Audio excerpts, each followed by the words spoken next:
What's good, everybody? It's your girl, Queen Koni and Jeid the Jedi. Welcome to another thought-provoking, stimulating conversation. Welcome to Bits of Tea. Yeah. Second episode of season 5. Second episode in, and so much has transpired from last week already.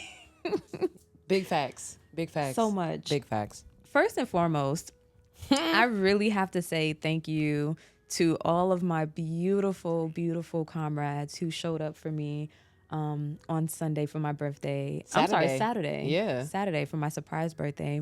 Hosted by Urban Drinkery and planned and orchestrated by my babe.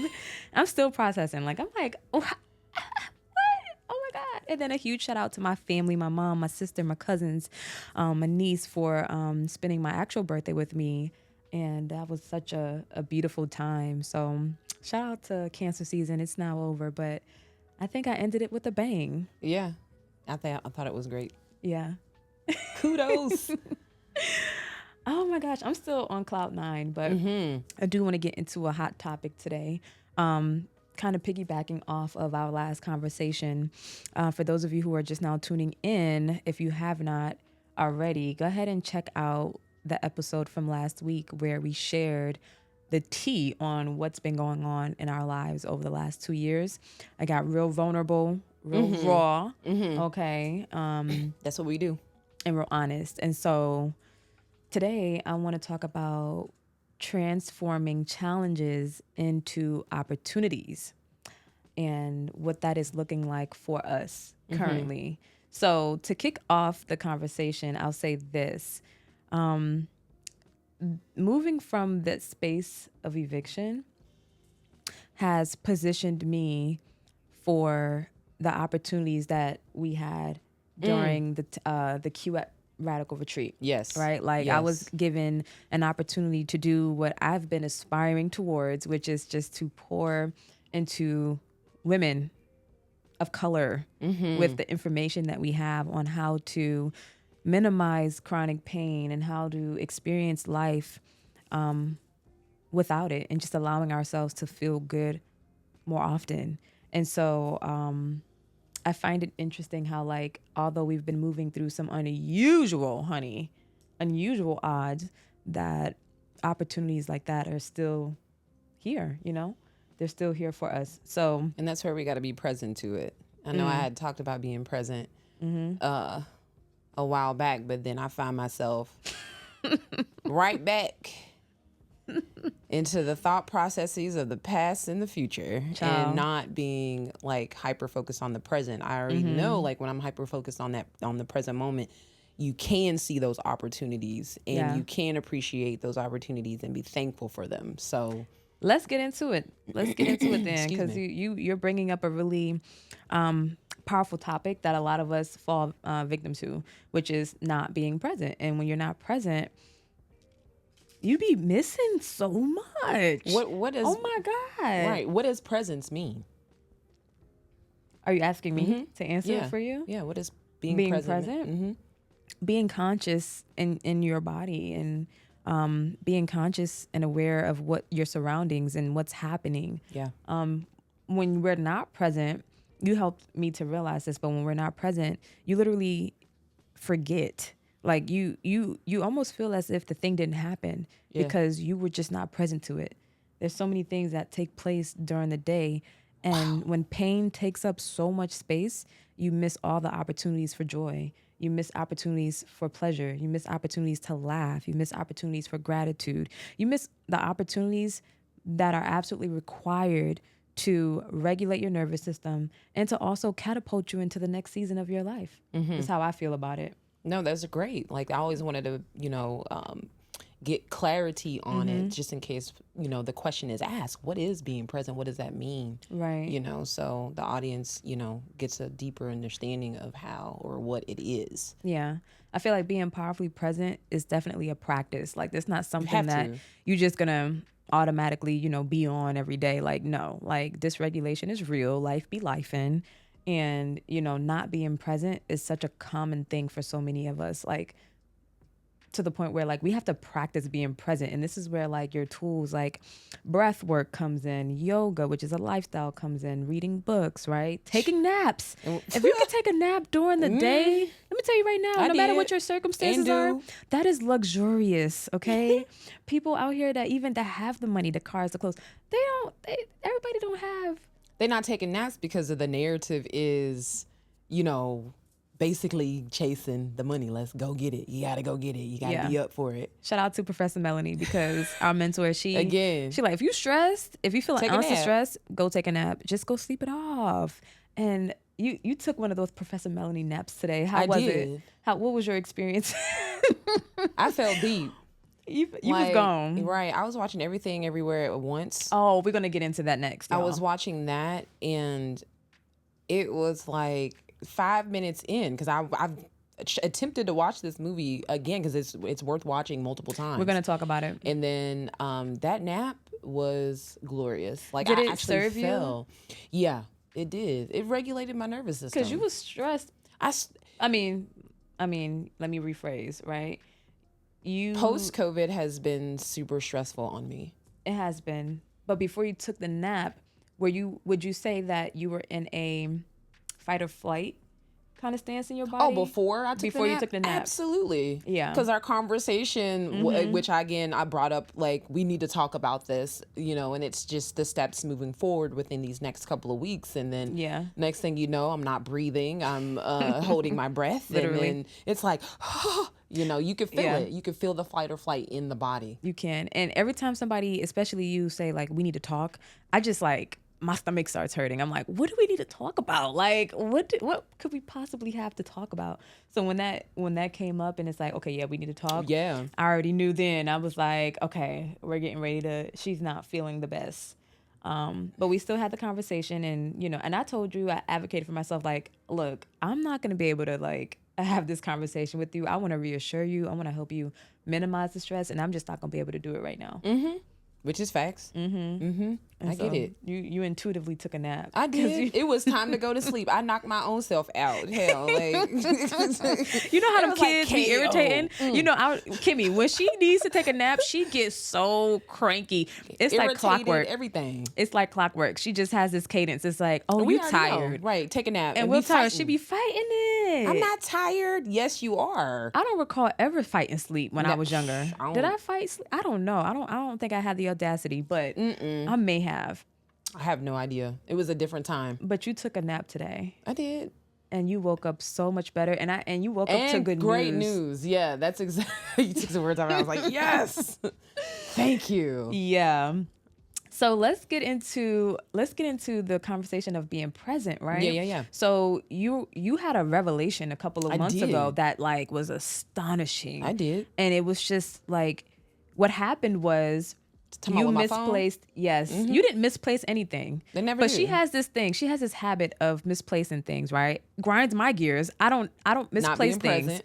And I just be like, how do you lose something every day? How do you misplace something every single day? I don't get it. Y'all with me? I know y'all. Some of y'all out there, so don't listen. Phones, keys, money, pens. I mean, everything. It got so bad to the point she misplacing my shit. I'm like, I was tolerating I'm not gonna do this with you. I was tolerating it when it was just your stuff. But when you start misplacing my stuff, now I got questions like what's happening, and so because it won't be in the place that it was supposed to be, and then I don't put it back in the place that it should be. You just keep putting stuff different places, and we'll create a home for it. You create homes for these places, but you don't put them back where you say you was gonna put it. That's when I'm not present, y'all. So what happened this time was you thought you misplaced your phone. I was irritated. You couldn't find your phone, and you was like, you caught yourself though. I did. In the middle of, you reframed. It was just like an instinct. And you was like, I forgot what you said. It's something along the lines of I don't know where like, my phone. Yes, go ahead. Yeah, it's like, I don't know where my phone is. And I was like, wait, I do know where my phone is. just have to find it. That was the perspective shift. Yeah. That was a perspective shift. And then when I went to say, I do know where my phone is, I just, like, my body literally just, my arm went like this, and it was on the coffee table. And then behind me, and I pulled him like, wow, it was right there the entire time. Literally found it. Right behind me. Yeah, right behind you. But what happened in that moment is you caught the thought, right? The pattern, right? Because you're so used to saying that. I can't find it. I don't know. Yeah. And then you really can't find it. You really don't know. You just telling be missing yourself it. that. But once you reframe that thought and your body followed after, like the embodiment of like, no, I do know where my phone is. I just have to find it. And you found your phone. You literally just took us into a different dimension of like what it feels like to not be present. And that's when we discovered like, oh shit, like when you're not present, you really be forgetting stuff. Like I didn't even see you grab the phone. Like it was just like so many different things that took place. Like I can tell you in one moment like this, because I'm in this group that Koni and I and a good comrade Justin's in, and we call ourselves, what is it, the bad bitches? Enlightened bad bitches. Enlightened bad bitches. So we have like a WhatsApp chat, right? This is me not being present at all. So Koni brings up to me that Justin realized that I'm not even a part of the group no more. Like I'm out of the group and whatever. I'm like, I'm not even on WhatsApp. What are you talking about? Yo, I went back to my phone. The whole damn thing was deleted. You deleted the whole app? I deleted the whole app. So that's crazy. I did not. I'm like, where is the app? So let me tell y'all the entire thing. That's not wild. Being present because I'm not there. I'm not. Here. When you're stressed, you just be making like irrational moves. Like you just don't even think about the move you finna make. You just make it because you're emotional. And so this what had happened, right? Long story short. So she's dysregulated, right? And we're gonna go back to the point of dysregulation that even catapulted you into being like not present, right? Yeah. Because you were practicing being present after that realization. We was both like really on it, right? And then something happened that we're gonna talk about that actually just took you off of that track, right? Temporarily. And so in the midst of her being, dysregulated in fight or flight, right? And just moving through this feeling of like, I want to run away. She wanted to run away from everything. The relationship, all child. She wanted to run away. Bringing that up. She wanted, girl. And we said, we all the episodes, I'm ready to go. We thought it's time for me to go. It's a boundary. I'm still here, y'all. So I'm not doing this shit with you no more. And so she wanted to run away from the relationship again. She wanted to run away from all the collaborations. I'm like, first of all, Bits of Tea is already scheduled to start recording on Tuesday. You kind of like, what? But in her fit of like, I want to run away, she literally removed herself from certain spaces that we already had created with other people, right? Mm-hmm. And so Justin is our personal oracle and one of our best friends. Yeah. Our brother. And we have like she said, we have a group chat with him. And so the group chat is for us to not only leisure, but business as well, collaboration. And so without anybody knowing, Justin actually brought to my attention, was like, oh, like I just seen that, Jeid is not even a part of the group anymore, so that kind of confirms what I'm feeling.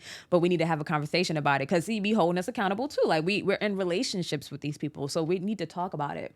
And so when I found that out, I told Jeid, like, dang, like you're not even in the group no more. And she was like, what are you talking about? I never removed myself from the group. I did. And I'm like, but you're not in the group.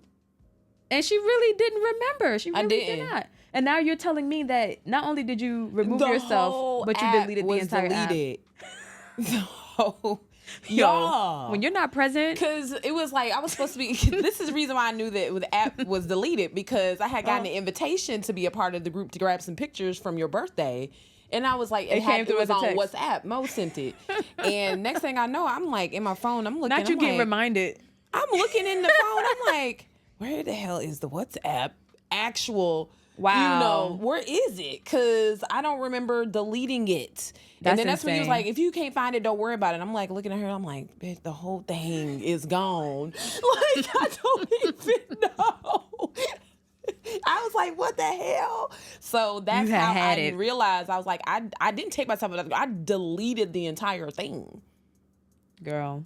And don't remember doing it. I really, honestly, I can't get a day. I can't give you any moment in time of doing it. I don't remember doing it. Isn't that scary? And that's what it's like to not be present. You be making moves and decisions that you don't even remember doing. And then when somebody comes and you maybe check you on it or tells you about it, there may be some offense because you really feeling like you don't remember the fact that you actually did this thing.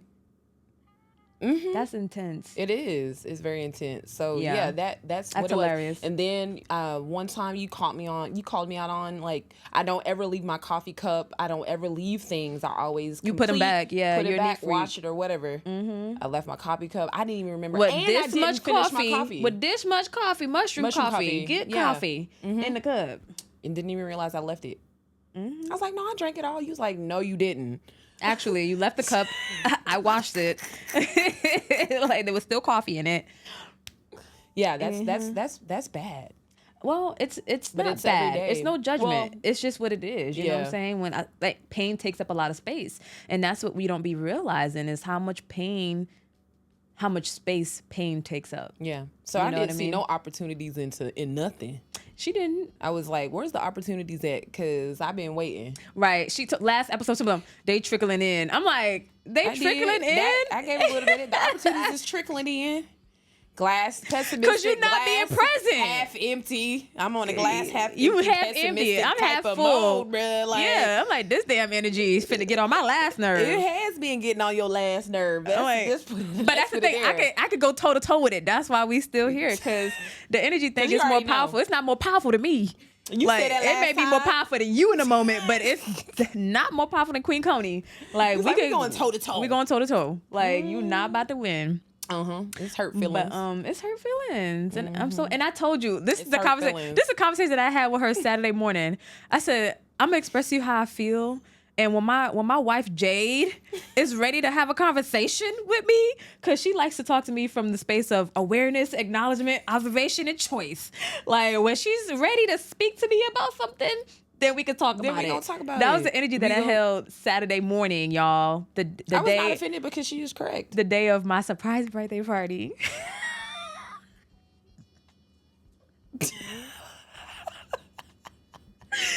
Messy. Oh my God, messy.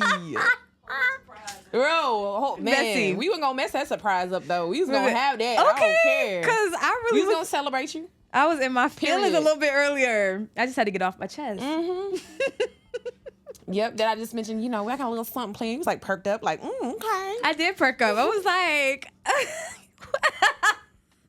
oh. You actually doing something for me? Right. I felt special and stuff. I'm like, okay. We find out. Yeah, but I ain't gonna lie. The text though before that was a little stressful. She gonna send me a text. We're going to St. Petersburg tonight. This is a statement underlined. The sentence was underlined in the text. Y'all gotta cut it out with these text messages because y'all be sending people in a frenzy. Yep. But yeah, frenzy. But yeah, so you got me good. Yeah, not being present. Yeah, just thrown off of my path. But again, everything is always for a purpose and reason anyway. So. We just have to go through these processes. I go through my own processes. Yeah, I'm glad that you said that because you never know why you are in a position until after you've crossed it. And the reason why I'm saying that is because, the objective is not that we faced an eviction, right? That's just an experience that we had.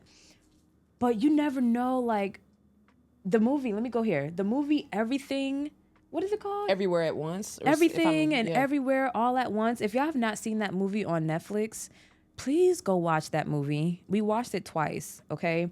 And 3 times. When I say the release, oh my God, it was just amazing. And the point of the movie is that we are everything, we are everywhere, all at once, and that every single decision that you make is contributing to your life journey in some way, shape, or form.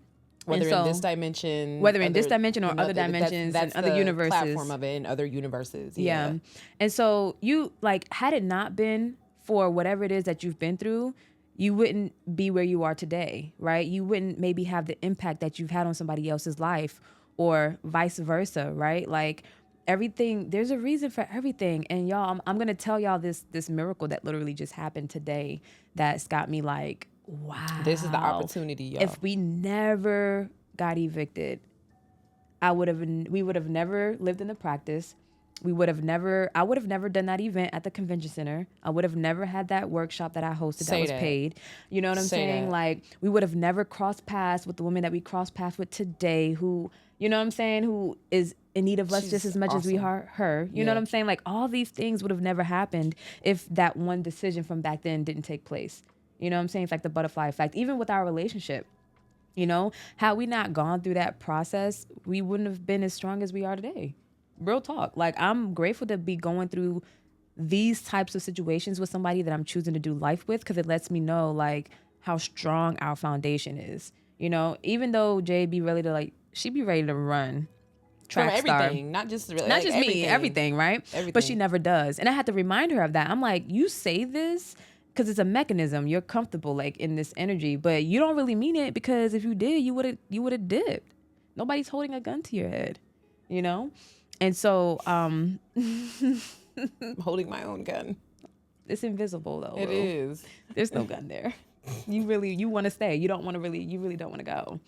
And that's just what it is. But I'm saying all that to say that, like, if it wasn't for the situations and circumstances that we all are facing, you wouldn't be where you are today. And don't let your circumstance fool you. Just because your circumstance is a certain type of way and you're judging it based off of societal norms, doesn't mean that you're not worthy. You know what I mean? Like, that your circumstance doesn't define you. That's true. As a person, your character doesn't mean that you're not worthy of love, doesn't mean that you're not worthy of success, and that you can't be successful, that you can't make a lot of money and be sustainable. Doesn't mean any of that. But money is not the objective either. It's like, not. When you ask people like what it is that they actually want, money is never really the top priority. It's always happiness. It's the thing that, it's like, they want to be happy, joyful, enjoy their life. Yeah. That's the top. And don't get me wrong, money, as we know, is a beautiful tool, and money is something that we all, like, require in this reality. But like you said, money is not really the objective. It's the feeling from the experience that money allows us to have. Yes. You know what I mean? Yes. So, yeah. So let's go back to how you even got knocked off your track to begin with, child, because that was intense for me. That was super intense for me. It was a moment, and I had to, like, come back to myself too, because I have this delayed reaction to things. It's a delayed, yeah, because it's always been like I've practiced being numb. It was a big practice. Like, I'm not gonna have nobody hurt my feelings, but then the delayed effect would cause me to respond and react to things as if because my feelings is hurt.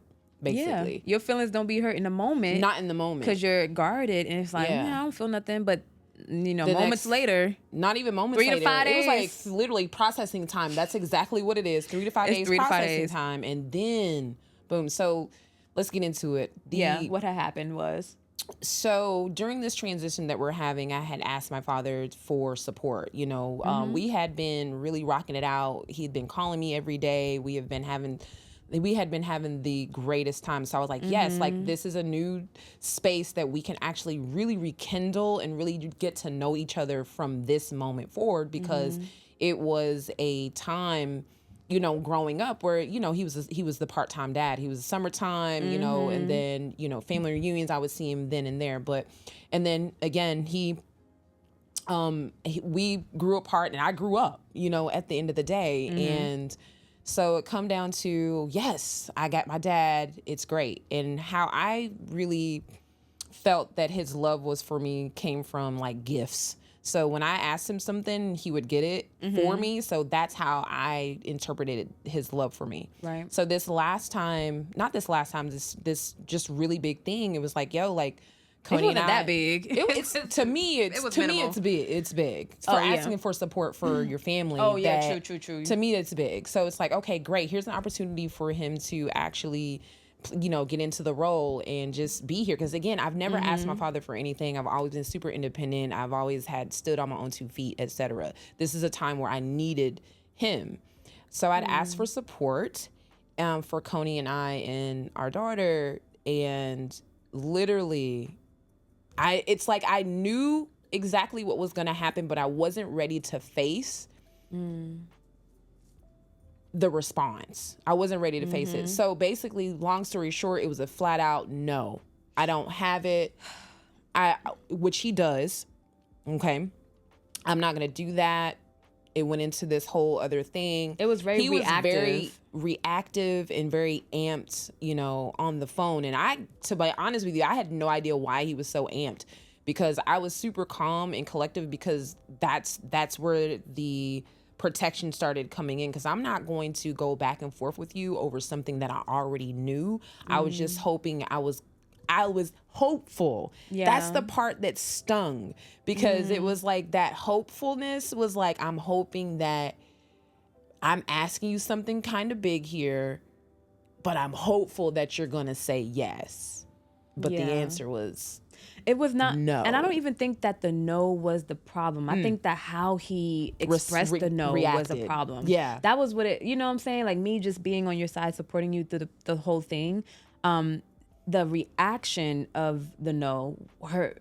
I felt the pain of that. I'm like, damn, like that's crazy. Like we're mothers. We have a kid, and if our kid was in our position and I have the resources to support my child, no matter what circumstances or what choices they made, and they're coming to me for help and I have it, that's a no-brainer for me. You know what I'm saying? Especially even if I don't have it, but especially if I have the resources, it's a no-brainer for me. To me, that's what family is for. That's what we lean on family for.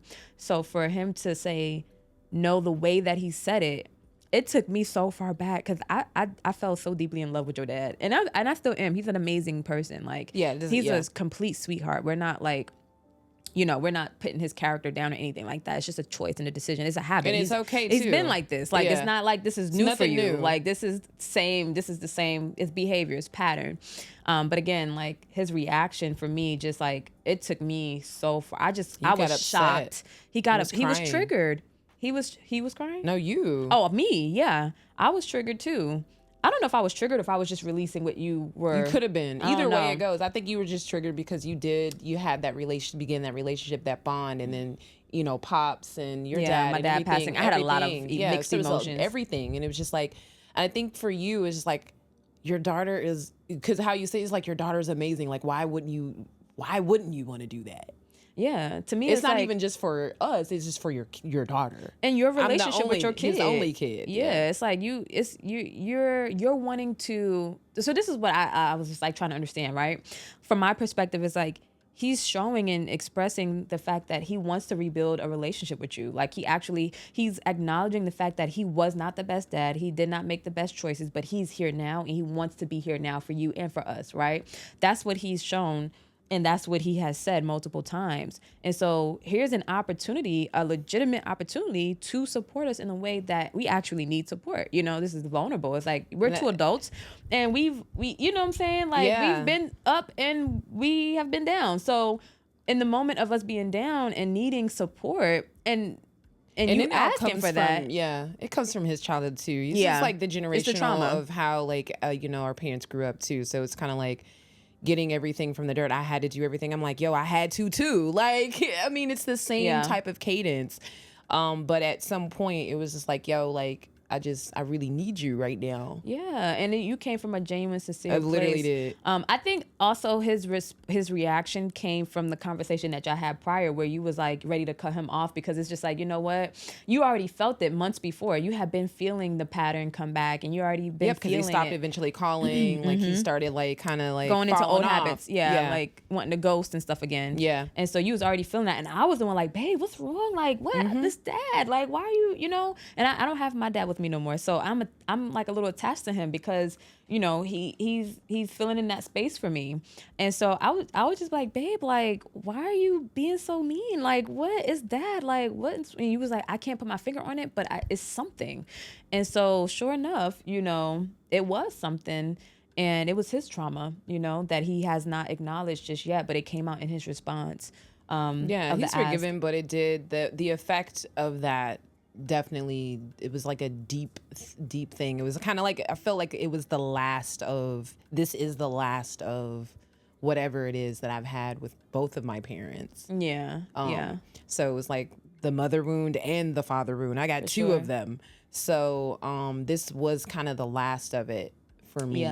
Yeah. So from that point of like even being regulated in that moment, I already had, my feelings were already hurt, but that was already being masked. I was already putting things in place to be like, nope, I'm good. I already knew it was happening. And that was the moment where I was like slowly descent, slow descent down It was going down the hill. Like what I would like to call depression. Koni doesn't like to call it that because it's just a symptom, but to me, depression is a symptom of what it is. So that was me going down into that hole. And it was like, now what was still what was beginning to drudge up again was the unworthiness. Like, I'm not good enough. Yeah. Like, even until this moment, like, damn, you can't, you know, I have no support. I'm still having to do this shit by myself. Like, yeah. So that was and then having to now be faced with like reality of like shit is really going on around us. We're really moving around, and I'm starting to get stressed. You know, you've been stressed. It's just adding to the stress. It's just adding to it. Yeah, I feel you. Yeah, so then that's why, like, then, you know, everything else was like, I when I get into that mode, like, I'm not seeing opportunities in anything. I'm pulling back. I'm pulling back because it's too, like, there's too much on my plate right now. So now it's just like I'm really popping back into reality and being like, oh, this got to get done. We got to do this, or we don't have that, or da-da-da. So I start spiraling in that method. Literally spiraling down. Yeah. So when the conversation actually took place with your dad, she was very calm, like very peaceful. The entire conversation, like very just easy, you know, easy going and flowing. As soon as she got off the phone, it like hit me like a ton of bricks. I was livid. I started crying. We were on the phone. We were on a business meeting, I think, actually. And with Justin, and like we were just talking, telling him like what had just happened. And in the midst of us sharing he asked me, He's like, Jeid, how you doing? I'm like, I'm good. Yeah, like literally stone cold. I was a mess. I was crying. I was so angry. This anger that you hold inside, that you've been releasing over the years, I felt a tinge of that because I wanted to rip his head off. I ain't gonna lie. I wanted to like be a dinosaur. I bite his little head off, and like not the Tyrannosaurus Rex. You know, Kansas. 1 minute with Barney, I love you. Next minute, y'all don't get it twisted. Cancers, woo, my goodness. Y'all be talking about Scorpios. Cancers, we moody. We flip the switch quicker than Scorpios do. It's a little bit more extroverted.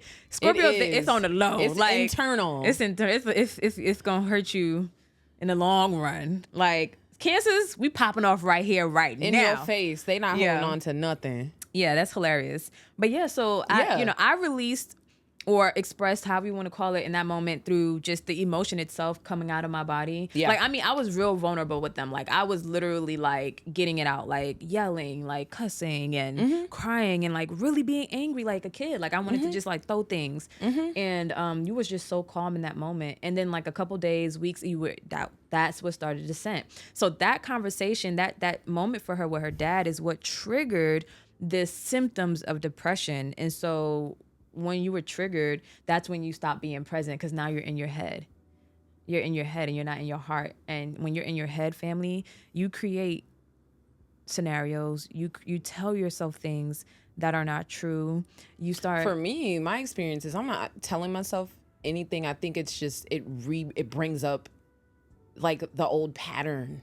Like it brings up those old thought patterns that are not true. That's why I said depression is real. Oh yeah, depression is real, but you. It is also a liar. Yeah. So it's like it brings up the old patterns. Yeah, those patterns are still not true. Yeah, you know, and then you perceive things differently too. Like everything is distorted. Everything is distorted. You want a donut? What the hell is that? Yeah. I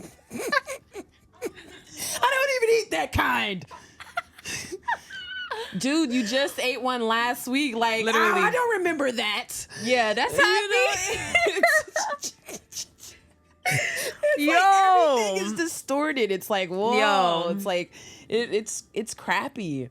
Mm-hmm. And I'm still moving through it and still wanting to, and it's like the letting go piece. And I'm like telling myself, I'm like, I don't want to hold on to it. Like I never did, but it's just something that I know with this process with me and my dad, I have to move through it, and I have to acknowledge myself as well. So I don't blame myself for getting into this space whatsoever. I have to acknowledge that, like I have to be there, and I do the best that I can, because it's the hurt child once all over again comes right back up and just is pouting, because it's like, damn, you were never really there, but and I want you to be there. It's the hopeful, and I think that's what I've always really been hopeful for certain things, but when that hope gets like shattered, like I'm leaning into it because you're getting excited. I'm like, you know what, this could be a really good thing. And then when you are hopeful, even though you know what that answer is going to be, but you're like, you know what, I'm going to put a mustard seed of faith into this and be like, this could actually be an opportunity. Because I even told him too, this is an opportunity that the universe is giving you for you to do something different. Absolutely. Not me, but for you to do something different. Right. He's like, no, I'm not going to do it. Yeah, he has some he's got some deep. He's got some deep wounds. Everybody does. We all do. But it still don't make it right. Yeah, he's forgiven. Everything else, Yeah. I've always been really cool, calm, collected with my peoples. They are definitely forgiven, but it's not an excuse for, they still have choices that they can make too, Absolutely. So, but yeah. So it's like carrying a lot of like that, that ancestral stuff. And it's like, it's really, it's deep, especially when you're coming from those two bloodlines that are like, it's trauma and trauma. Yeah. And it's like, deep. What was I thinking? Right. Exactly. But yeah, so that was the descent. I'm still in that space. You're coming out of it. I'm coming out, but I have been in that space for a while. Like this was the one that actually kind of buckled me down for a little bit. A little bit. You always move through it. You move through it faster each time, you know? And like when family, like I want to say this too, like when we're triggered, because nobody's exempt, right? That is the time to use your tools. Like, you use your tools all the time, every time, but your tools are really there to support you when you're dysregulated. When you're regulated, you don't have to use, you sustain yourself with your tools, right? It's sustainability. But when you're dysregulated, that is the opportunity for you to use your tools. What are your tools? The things that you're learning in therapy, the things that you are learning on YouTube and books, breathwork, like the things that you are being taught to reduce your stress. It's very minimal, the things that we're learning. It's very easy to do. But when you're dysregulated, that is when you absolutely have to do it. You know what I mean? And that's why I'll be telling you, like, when you are in this, even when you're out of this space, to sustain yourself, discipline and consistency, and I'm speaking to the choir because I'm included in that, but I do be using my tools. That's why I can regulate myself a little bit quicker. But when I be telling you, like, babe, you really need to lean into your practices. You need to lean into your breath. I'm like, girl, ain't nobody doing it. Ain't nobody doing that right now.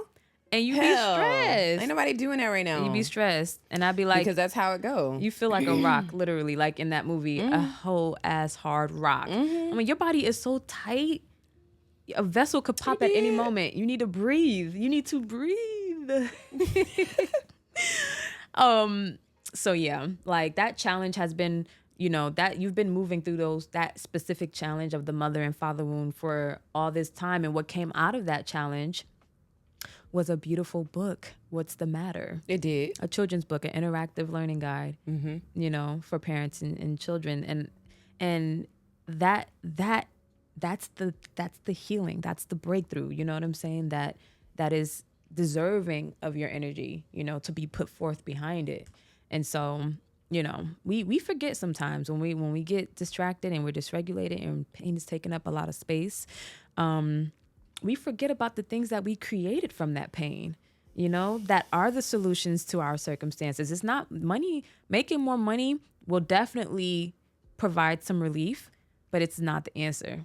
It's not the objective. Because when we had money and we was up, you was still moving through this. And it was even worse back then when we had money. You asked a really great question, though, too, because you was like, yo, like, when, you know, like, when there's even more abundance coming in, like, are you still going to feel this way? I was honest. I was like, yep, I am. Like, because that's not. And the devil is a lie. And he was like, yep, I am, because. I'm not going to be making more money with you and you still moving through this like where you was. Yeah, that. But it was like, because it was honest, though. It was just like, because I knew, like, this is the thing that I need to. It's deeply rooted. Move. Yeah, when that shit is rooted, it's rooted.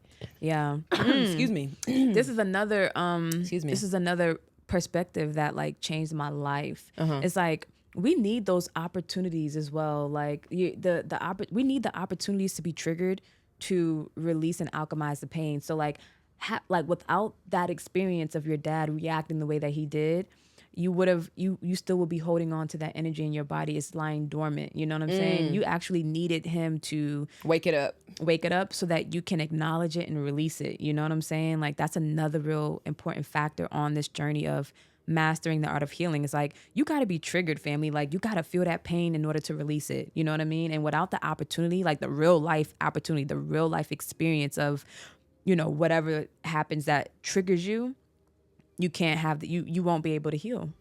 I don't care how many Reiki sessions you get. I don't care how many plant medicine journeys you do. Without that life experience of like being triggered and drudging that sensation and those emotions up to the surface, they will continue to be trapped inside of your body. I think the most like disheartening part of like having to move through like these spaces with somebody else is the fact that like you have to be in it, like with me. Like nobody, like it's not intentional, but you always gonna get hit with those, you know, fireballs every once in a while. But it's just, it sucks. That's why I always be wanting to be like, I don't want to be here. Like I don't want to. I want to deal with this by myself. You know, I want to like not have to, you know, put you in a position of feeling like causing micro traumas, because it happens, because micro traumas become produced by what I do, and that's the most difficult thing for me is when I'm going through it, it creates a micro trauma, and then I get reminded sometimes of the micro trauma, and I'm like, damn, like I did do that, and I wasn't wanting to do that, but it does happen. If I would reframe. I don't feel like it's micro traumas, and when I bring it up to you, it's not to throw it in your face, is to help you see the behavior and the pattern that you are currently reframing. You know what I'm saying? Like your behavior, as we know, it has to affect somebody else enough for them to bring that awareness to you. You know what I'm saying? Like if your behavior is not affecting anybody and it's a behavior that's not serving you, then you're gonna create more sabotage. And so that's why, you know, it comes up. But I don't feel like there's any. Matter of fact, I feel like Avatar: The Last Bender with you. I feel like when you throw them fireballs, I'm like, shh. I'm ducking and dodging. I'm remembering from other lifetimes, you know, kung fu. Like, I'm good. Like, you know what I mean? Because, you know, like I understand at the end of the day, it's no judgment. Like, I don't take it personal. You know what I'm saying? Like, I'm practicing vulnerability with you. So instead of masking it and hiding it and dealing with it on my own, I'm vulnerable per your request. Like, I'm vulnerable with you. So it's just like whatever energy you give me, you liable to get it back, you know, and just because it's practice. But it's not something that I ever take personal. I don't ever take it personal. I think that's where the disconnect comes for me, because I'm like, oh, this way, I'm not expecting it to come back. I think I'm more expecting more compassion, because you do understand. But I don't think I'm expecting it to come back. But when it does come back, I'm like, damn, like, this sucks. The moments that I am compassionate with you, you're not present to it.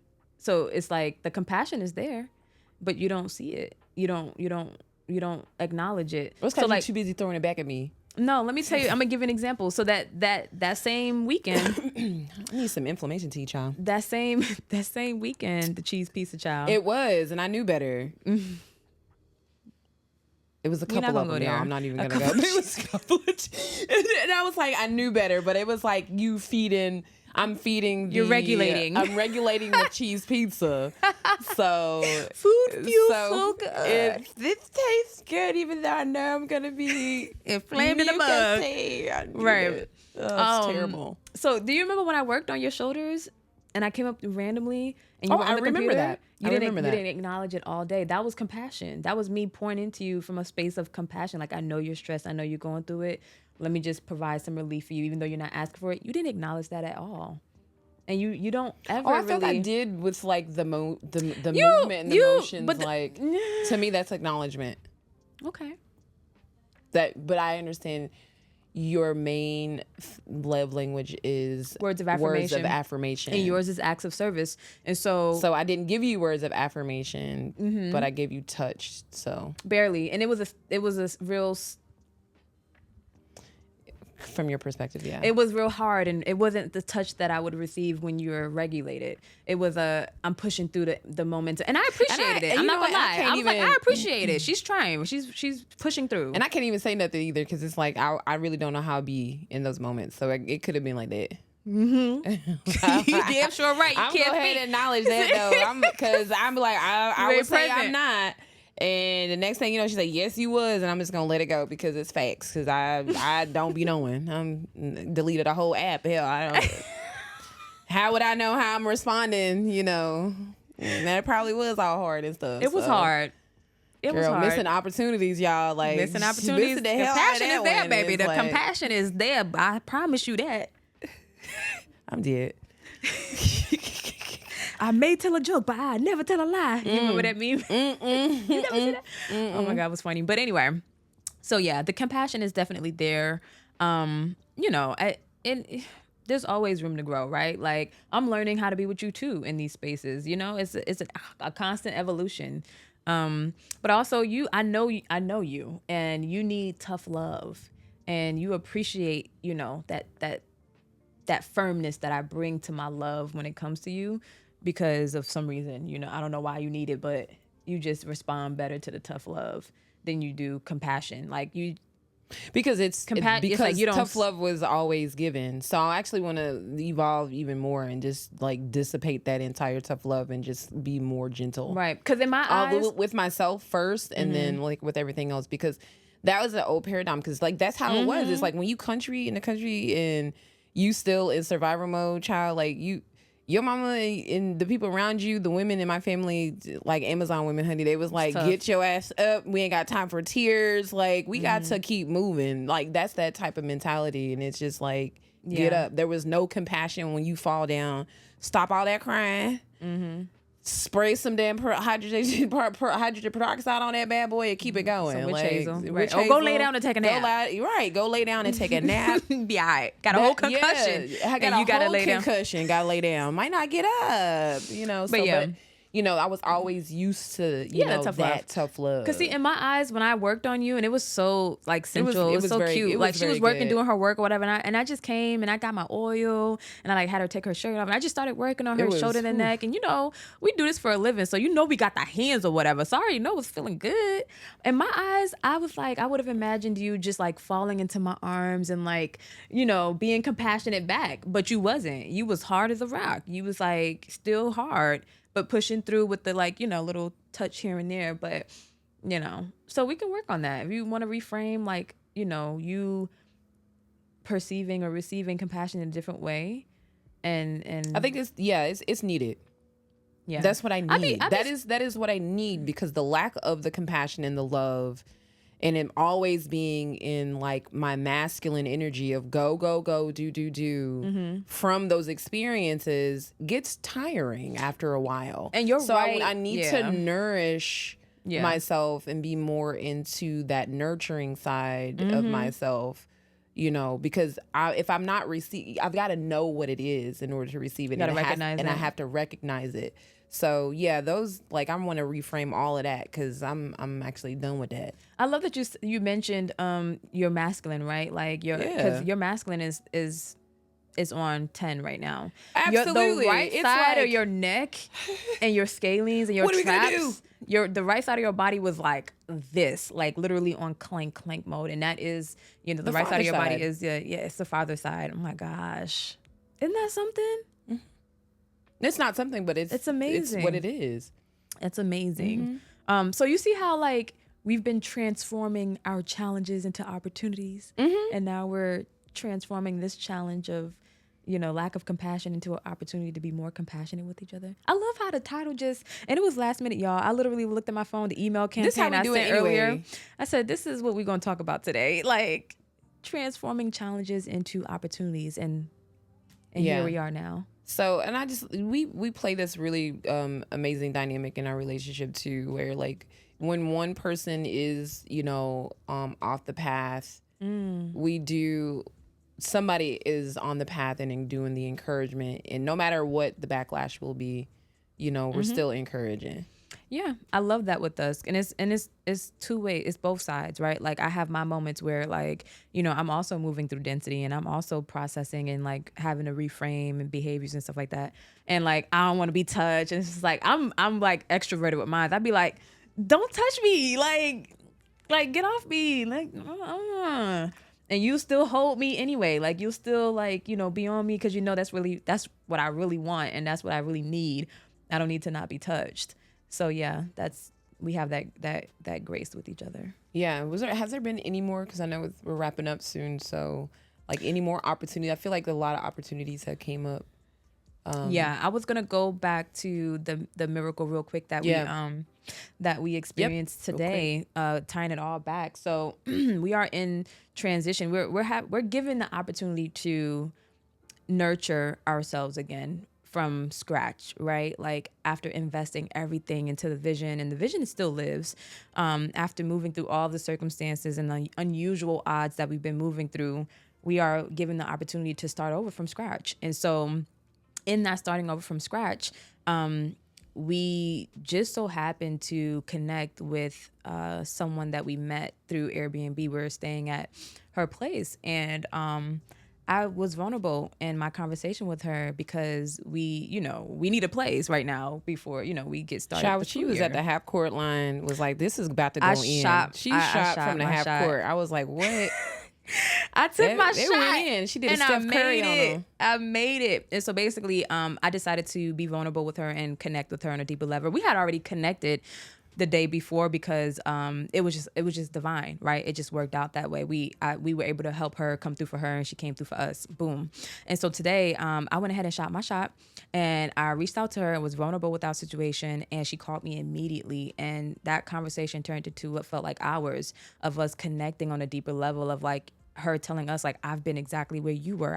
Our stories are very similar, and I'm out here by myself, and I've got these nonprofit, I got these programs, I got and I'm going to touch on that real quick construction company and all these things. So she's like, I really need help right now. Like, I need you guys, like, from what I'm hearing. And I'm like, we need you too.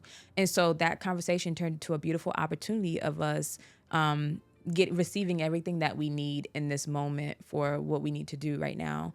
And I waited patiently till Jeid woke up, and she woke up from her revitalizing Professor Melanie nap to amazing news that I was like, babe, I hope this relieves a lot of pressure from you. It did. Because it definitely is supporting my nervous system right now. So yeah, that was the miracle that took place. It's just like, yes. Like, and we the got coolest thing, the support that we needed. Yeah, and the thing is, not the coolest thing, the thing is, if you don't connect with somebody that understands your situation, or if they have not been in your situation, it's always going to be like a little difficult to connect because they don't understand it. Yeah. But when you do get with somebody that understands the situation, that's when I feel like it's a no-brainer. Yeah, like people are willing to move in those spaces because it's like, yo, they were there and they have an opportunity to, what do you call that? Pay it forward. Yeah. Yeah, absolutely. I want to shout out our sister Jolie Dopa. Such a beautiful, amazing spirit. She definitely held us down in ways that like we couldn't imagine. So shout out to you, sister. We love you so much. Thank you for everything. And thank you to everybody else that's been rocking with us, our family, our friends, comrades, supporters. Like the journey is real, definitely. And we're grateful nonetheless. So yeah, man, it was awesome. Does that conclude our conversation? Yeah. See right. the what is it, the opportunity and the challenges? Yeah, transforming challenges transforming challenges into opportunities. Make sure you guys connect with us on all major platforms at Bits of Tea. All the information, all the links, all the things will be in the show notes. And as always, begin the day with love, fill the day with love, end the day with love. Peace.